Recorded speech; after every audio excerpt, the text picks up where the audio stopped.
ध्यान से समझना, अगर मुझे प्लेन की इक्वेशन की बात हो रही है तो आल्दो मैं इसे एक्सप्लेन भी कर दूंगा, लेकिन इसमें सबसे आसान सी बात यह है कि आप इसे ध्यान ही रखो कि a x plus B y, एक स्टेटमेंट लिखो, a x plus B Y plus c z plus d equals to zero. लिखो जरा, a x plus B Y plus c z plus d equals to zero.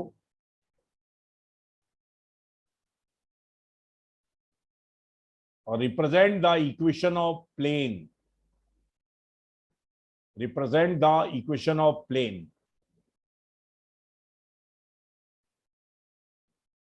for which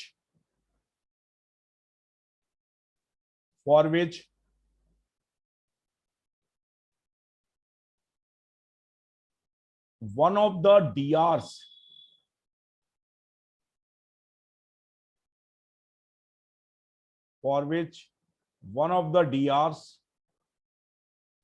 perpendicular to plane, for which one of the DRs perpendicular to plane are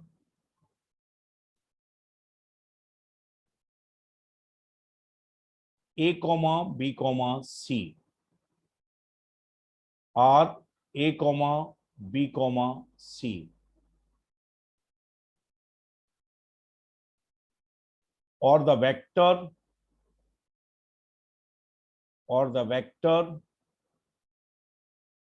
that is perpendicular to plane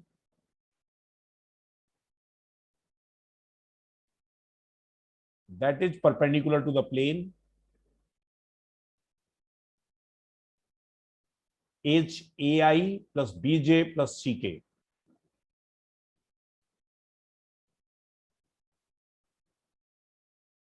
Is AI plus BJ plus CK. देख लिया? Yes sir. मतलब ये क्या है, एक ऐसे plane की equation है जो जिसके परपेंडिकुलर वेक्टर क्या है, ए आई बीजे सी के, या one of the D R's that are perpendicular to the plane are a comma b comma c. ठीक है ना? And it's equivalent equation in vector form r dot n vector equals to p, P1, r dot n vector equals to P.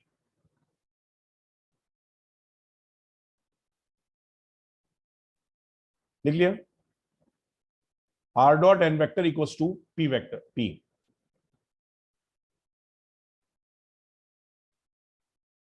एक और बात लिखो, length of perpendicular drawn from origin upon this plane is mod of p upon n vector, mod of n vector, p upon mod of n vector। ऐसे लिख लो, p upon mod of n vector, mod positive ही लेंगे।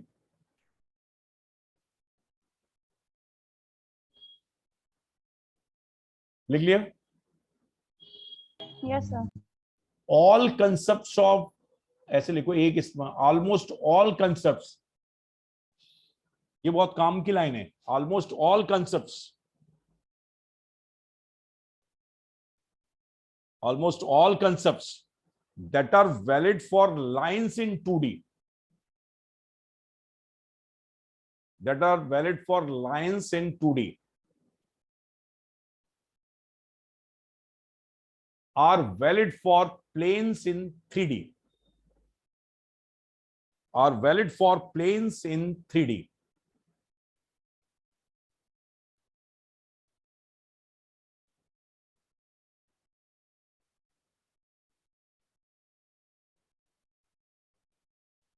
लिख लिया?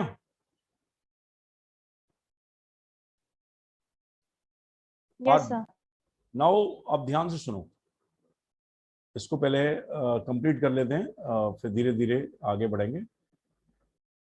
इसमें यहां पर एक बात यह है, दो लाइंस के बीच के, दो प्लेन्स के बीच के एंगल क्या होंगे? जैसे एक ये मेरे पास प्लेन है, सही है, और दूसरा प्लेन ही है, लाइक यहां से है ऐसे, तो दो प्लेन के जैसे कॉपी के जो पार्ट हैं, तो दो प्लेन के जैसे ये दो प्लेन है और ये ऐसे है, तो दो प्लेन्स के बीच के एंगल वही होते हैं जो दो लाइंस के बीच के एंगल होते हैं। ये है लेट ये एंगल है, लेट मैं लाइन ऐसे मानो कि ये एंगल है अल्फा, तो इसके परपेंडिकुलर n1 होगा, इसके परपेंडिकुलर n2 होगा। तो ये वैसे भी दो एंगल होते हैं, एक ये अल्फा है और एक पाई माइनस अल्फा होगा, और प्लेन्स के बीच के भी दो एंगल होंगे, एक अल्फा और पाई माइनस अल्फा। तो आप तो ये मान के चलो कि अगर मेरे पास a1 x plus b1 y plus c1 z plus d1 equals to 0, ये एक प्लेन है, तो इसके परपेंडिकुलर वेक्टर क्या आ जाएगा मेरे पास, n1 कितना आएगा, a1 i plus a2 b1 j plus c1 k। ये क्लियर है। और दूसरा प्लेन है मेरे पास a2x plus b2y plus c2z plus d2 equals to 0। तो इसके प्लेन के वेक्टर परपेंडिकुलर वेक्टर क्या आ जाएगा, n2 वेक्टर कितना आ जाएगा, a2i cap plus b2j cap plus c2k cap, ऐसा आ जाएगा ना। ये क्लियर हुआ। तो इन प्लेन के बीच का एंगल वही होंगे जो n1 और n2 के बीच के एंगल होंगे। आप तो ये ध्यान रख लो, angle between two planes are always same as, r क्यों बोल रहा हूं, दो एंगल, जैसे दो लाइन है तो दो एंगल होते हैं, एक अल्फा होता है एक पाई माइनस अल्फा। तो ये साइक्लिक हो जाएगा, ये 90 है ये 90 है, तो साइक्लिक क्वाड्रिलेटरल बन जाएगा। तो ये अल्फा है तो पाई माइनस अल्फा हो जाएगा, दूसरा अल्फा हो जाएगा। एक स्टेटमेंट लिखो, angles between two planes are always same as, angles between two planes are always same as angle between the vectors that are perpendicular to the planes.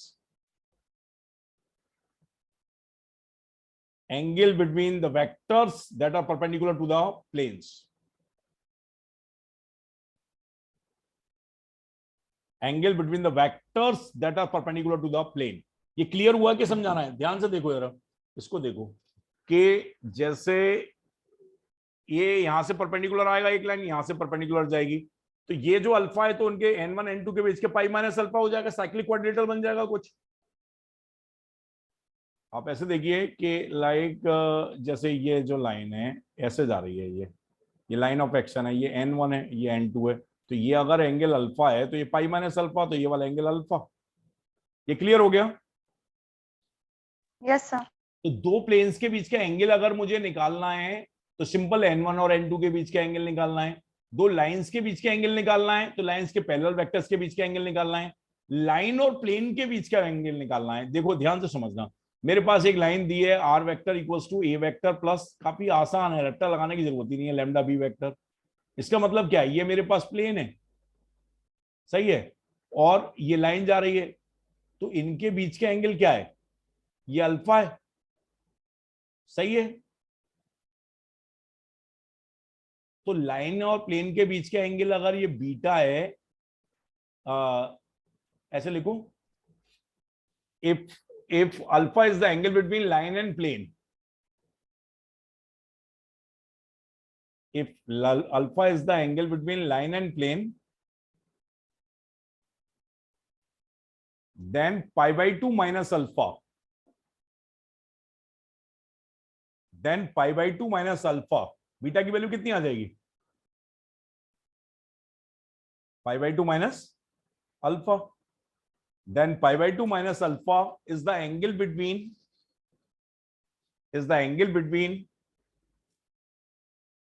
a vector that is perpendicular to the plane and a vector that is parallel to line, is the angle between a vector that is perpendicular to the plane and a vector that is parallel to the line. ये clear हुआ। Yes sir. तो beta हम plane के perpendicular vector तुरंत निकाल सकते हैं, line के पैरेलल वेक्टर तुरंत निकाल सकते हैं। तो cos बीटा की वैल्यू कितनी आ जाएगी, cos बीटा की वैल्यू कितनी आएगी, अगर ध्यान से समझना, n dot B upon mod of n mod of B. B क्या है, a vector that is parallel to the line, n क्या है, a vector that is perpendicular to the line plane. बात समझ आई? लेकिन निकालना क्या था हमें? अल्फा। तो यहां पे क्या लिख देंगे? 5/2 माइनस अल्फा। तो इनफैक्ट ये साइन अल्फा की वैल्यू आ जाएगी। किसकी वैल्यू आ जाएगी? साइन अल्फा की वैल्यू मेरे पास कितनी आ जाएगी? n dot B upon mod of n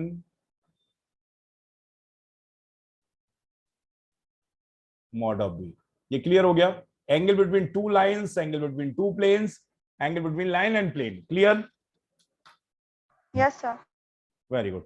Now only one concept is left, that is distance of a point from plane. तो now मैंने आपको एक स्टेटमेंट नोट कराया था कि 2D में जो कंसेप्ट लाइन के लिए वैलिड है, तो जैसे लाइन की इक्वेशन क्या होती है? ax plus B Y plus C equals to 0 होती है कि नहीं? सही है। अब मुझे ये बताओ, ये फुट ऑफ परपेंडिकुलर निकालना सिखाया था यहाँ पे, foot of perpendicular and like image of point और परपेंडिकुलर लेंथ। अगर ये एल ये मुझे निकालना है परपेंडिकुलर लेंथ, तो एल की वैल्यू कितनी आती थी? मॉड, कितनी आती थी? Mod a x one plus B y one plus c upon under root a square plus B square. ये रहती थी कि नहीं भाई? Yes, sir. ठीक है ना? ये क्लियर है? ये वाली प्रॉपर्टी ध्यान है कि नहीं? Yes, sir. तो मैंने ये बताया कि जो प्लेन में 3D है, अब ध्यान से समझना, प्लेन में मेरे पास क्या है? इस प्लेन की इक्वेशन दी है। 3D में वही कंसेप्ट होते हैं जो 2D में लाइन के लिए होते हैं लगभग। ax plus B Y plus c z plus d, तुरंत ही याद हो जाएगा। तो यहां पर पॉइंट क्या मान रहा हूं मैं? a1 x1 y1 z1। तो ये जो लेंथ है मेरे पास L1, ये L1 कितनी आ जाएगी? सिंपल, क्या वही टेक्निक है, पहले क्या रख दो? पॉइंट रख दो लाइन में, a x one plus B y one plus c z one plus d upon में क्या आएगा? Under root a square plus B square plus c square. Length of perpendicular clear हुआ? ये Yes, sir. क्लियर हो गया ना? Section formula, length of perpendicular, foot of perpendicular, image. Foot of perpendicular और image का भी रिजल्ट मैं बता देता हूं, कई बार इंपॉर्टेंट रहता है, आ जाता है। इसको नोट कर लो अच्छे से जल्दी से।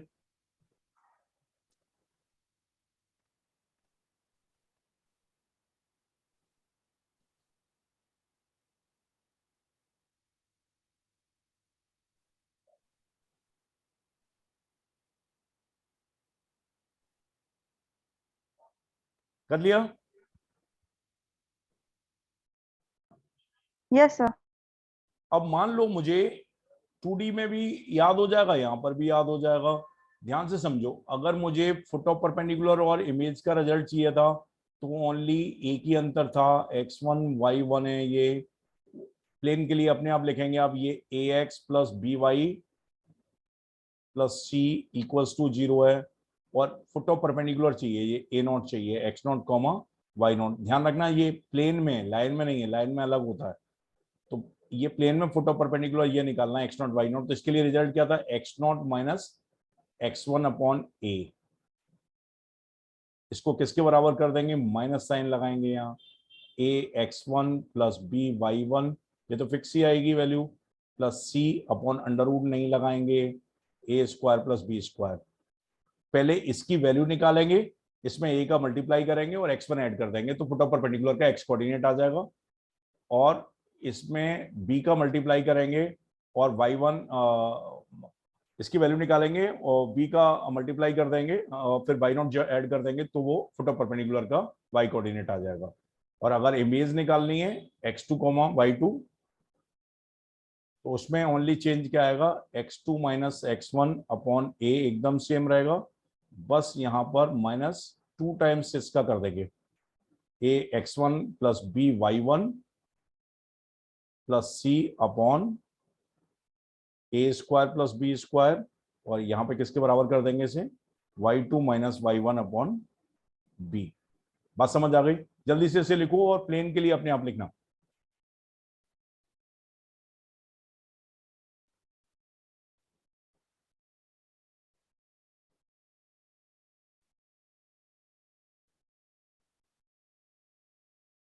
और भी जो रिजल्ट हैं जो लाइन के हैं वो वैलिड होते हैं, यहाँ पर कोई दिक्कत है नहीं उनमें। तो ये प्लेन है मेरे पास ax plus B Y plus c z plus d equals to 0।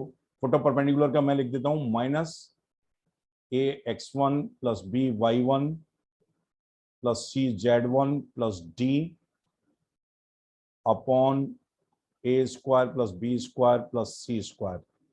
इसको किसके बराबर कर दें फुट ऑफ परपेंडिकुलर के लिए? x0 माइनस x1 अपॉन ए, इधर y0 minus y1 upon B, और इधर z0 माइनस z1 अपॉन सी। ये फुट ऑफ परपेंडिकुलर है और इसमें 2 का मल्टीप्लाई करके इमेज आ जाएगा, और जल्दी से इसे नोट करें।